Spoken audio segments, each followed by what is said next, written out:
Hi, or welcome back to clip 24B, the student climate gig, I'm calling it.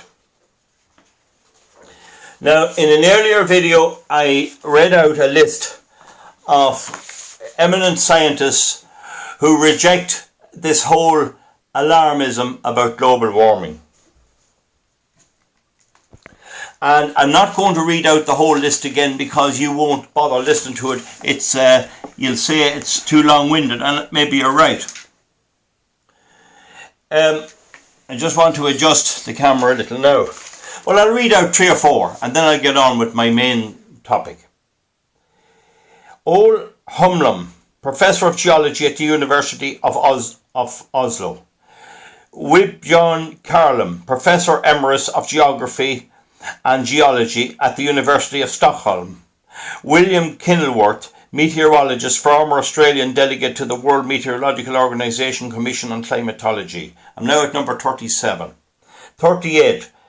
David Legates, Associate Professor of Geography and Director of the Centre for Climate Research at the University of Delaware. And I'll go one more to bring it to 39.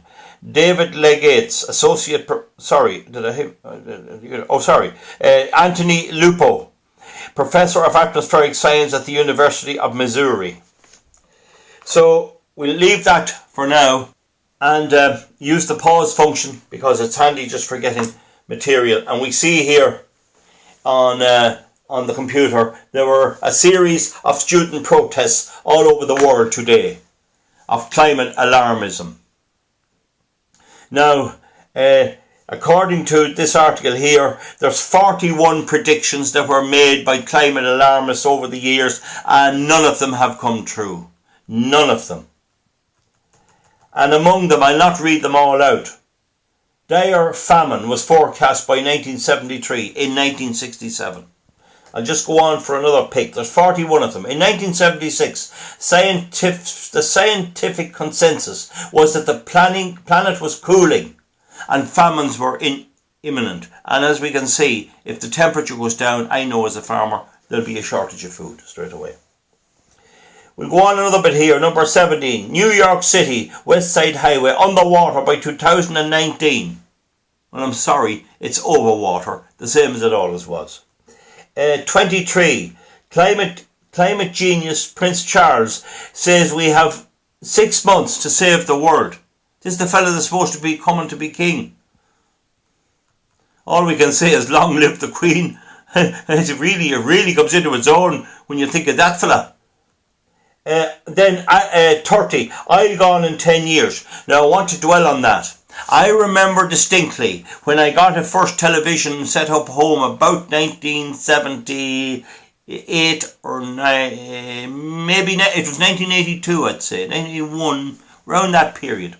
There was a Panorama BBC programme, When the Oil Runs Out. And I remember it distinctly gave 15 years of reserves of oil left. An utter diabolical load of claptrap.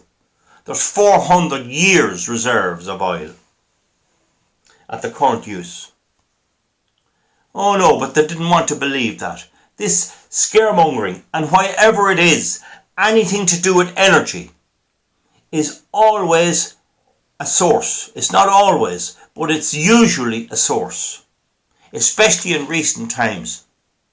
And if you read up on mass hysteria on the internet, you'll see there were several bouts of mass hysteria. And it came to a head in a place called Salem, away in America, where they started locking up the whole town. And only a judge finally saw that this was a load of nonsense. They'd have hung some of them. This is what happens when you get mass hysteria. But would you believe it, today is the 20th of September. And this is the equinox, the summer-winter equinox, when the days and nights are the same length. And you can see the evenings are cutting in because it's only 9 o'clock now at the moment here in Ireland. They said there'd be killer bees by now. They said that urban citizens would require gas masks by 1985. Now, don't ever confuse pollution with CO2. Now, there's another article I'll deal with again China's building more coal-fired plants. They're going to be the data centre store of the whole world. And they're building coal. And we had a statement this week from Breed Smith of the left-wing group Solidarity, People Before Puberty. And she doesn't want the carbon tax put on the poor. Oh no, because they're voting for her. She wants it put on the oil companies.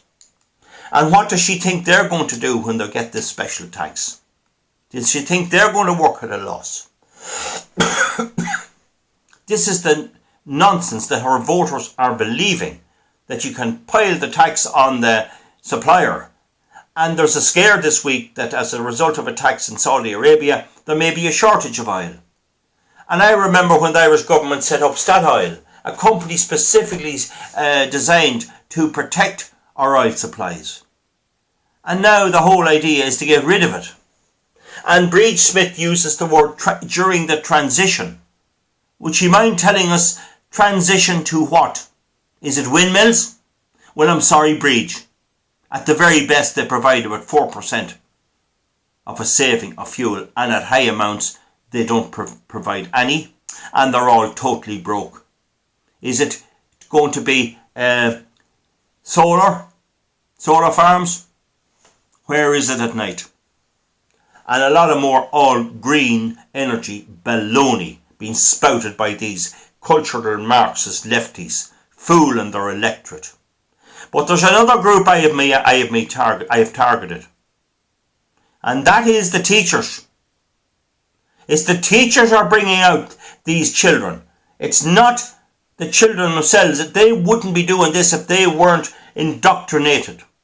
Hopefully, eventually, as these continue, I get a sign made. And the front of it is climate change is a hoax. And on the back of it will be education, not indoctrination. And I'll march in the middle of them and see what they're going to do about me. But I know, and you know, that while there are some of the best of teachers, there is a scarcity the world over, and particularly in Ireland, for maths teachers. And you'll note that at the beginning of my YouTube channel, I talked about the ability to count and the importance of being able to count. And sadly, it's getting less and less every day. There's less of them able to do it. And they're giving teachers jobs to teachers with arts degrees, English and history. And that's kind of soft stuff, sociology and codology and physiology and more other crap. And they can't count. They can't do basic adding, subtracting, multiplying and dividing. They don't know what pi means.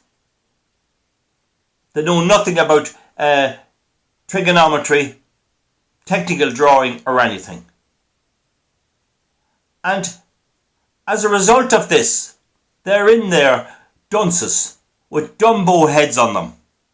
Oh, but they have to have something to show. We're promoting action on climate change. Isn't that a nice diversion?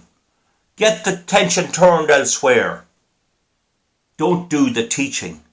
And my advice to children, if you see this, and I hope you do because I'm trying to make sure there's nothing on any of my videos that children can't watch or shouldn't watch, is reject them. If you have to bite your tongue and listen to these dumbos, well, do so. But don't ever consider them to be right, because they're not right. I knew an English teacher one time, and she was full of baloney.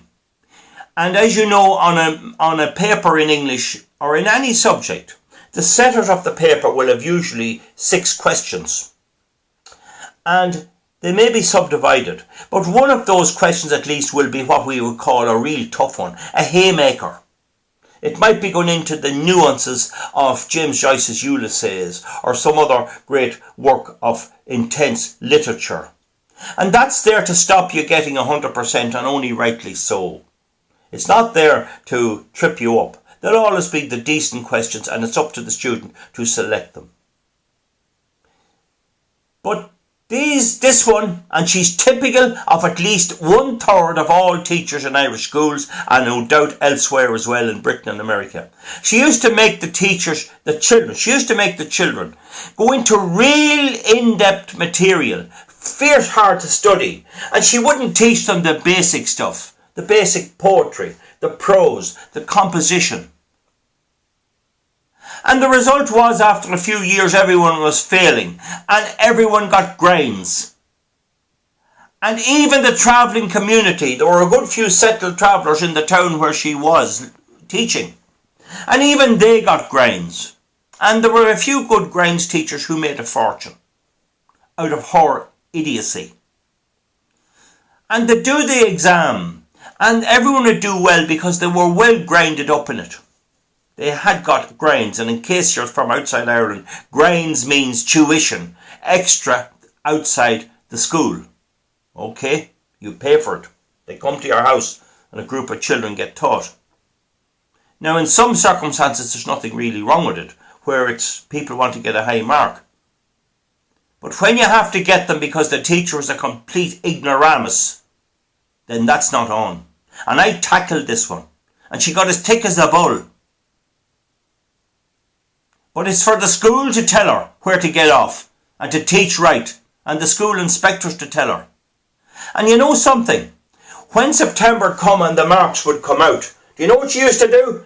She'd go into the rest of the teachers for the tea and discuss their markings. And she'd say, I got the best marks in the whole college. I have the highest marking percentage. Well, she was telling the truth. She was such a disaster of a teacher. And there was such an intense amount of grains to overcome her idiocy and her belligerence that the children got great marks. And she tried to tell her fellow teachers that it was her great teaching skills. And this is common. This is not rare. Every teacher will tell you this. And these ones push the climate change because it suits their agenda. And there's no remarks passed on everyone and people who ask them to justify. For example, what are the changes they want? What do they want us to do? These kids were brought to school in and out every day in SUVs, pumping fossil fuel. Huh? They're on their mobile phones, they're on everything using electricity, produced by coal, gas and oil. And yet they're trying to tell the like of me, a farmer, I have to do something. Well, I want to hear from them, what do you want me to do? And if you're a parent and you allow this go on, and your children turn out to be dumbbells, like the one I'm after telling you, then you're as much to blame as they are. It's up to you to put the foot down, and you can do it. And don't get me wrong, there are some great teachers out there, and they do really good. But the hard fact is they can't get maths teachers because the education system is dumbing them down. It's dumbing down the entire population. And in a place for algebra, geometry, and all the great wonders of mathematics, which spills over into accounting and into many spheres, including medicine, and into agriculture and veterinary and everything else. There is a scarcity in a country known as the island of saints and scholars, where we were supposed to be scholars. It's the blind leading the blind. We need to get these people off our case. We need to come out and oppose them where they are protesting. Hopefully, if I get time, I'll do it. We need to call their bluff. And where there are vigorous children pushing this, we need to confront them. And if their parents are pushing it, we need to confront them. Not violently, but we need to give them a bit of our mind and call them to order and ask them exactly what they have in mind. What is their plan? They don't know. It's all intuitive. It's all made up off the top of their heads. And the facts and the figures and the counting and the way of calculating and the way of assessing is gone. We can't even cost the National Children's Hospital We're building windmills and pylons and every other thing. The ESB announced today they're going to spend another 400 million on their energy crack. And it's a pity that nobody else will join me and fight these. RTE, climate change. It's morning, noon and night. If the cat farts, it's climate change. TV3, Matt Cooper. News Talk, Matt Cooper, whatever they are. Ray Darcy, Joe Duffy, Joe Finnegan, paid for by Airgrid. I don't think there's anything wrong. I think we'll have to do something. What are we going to do? Will you stop flying? Am I supposed to stop producing my crops? Can I not drive my car? Your electric cars are a scam. A most environmentally damaging thing you could possibly have. And you don't have the brains, youngsters, to understand that the electricity has to be produced somewhere. If I offend you, it's because I am offended. We gotta put the foot down with these loony teachers and the loony government, because we'll end up like the film, and I highly recommend it, although it's badly produced, Idiocracy. Go and take a look at it and see where this all leads to. It is undignified for human beings to be ignorant, and all the effort and all the cost that's put into building up this information, acquiring this information, and giving it back out by way of education to the youngsters. We need to think again, and I'll be doing a lot more videos on this climate change. I have 17 minutes, and I'm just going to read out 3 more to finish up. 41. Jennifer Murresi, an Australian biologist, former director of the Australian Environmental Foundation, right? Tad Murty, oceanographer, adjunct professor, Department of Civil Engineering and Earth Sciences at the University of Ottawa, says no, you're wrong, folks. Tim Patterson, paleoclimatologist and professor of geology at Charlton University in Canada, right? We're at 42. If I say any more, you'll be getting bored. That's the situation, folks. I'll be making more, and hopefully you'll tune in and get this spread around and challenge these people before they do more damage. 41 predictions over the last 50 years, and not one of them right. Not one. Thank you very much. We'll see you back for the next clip, hopefully on this soon.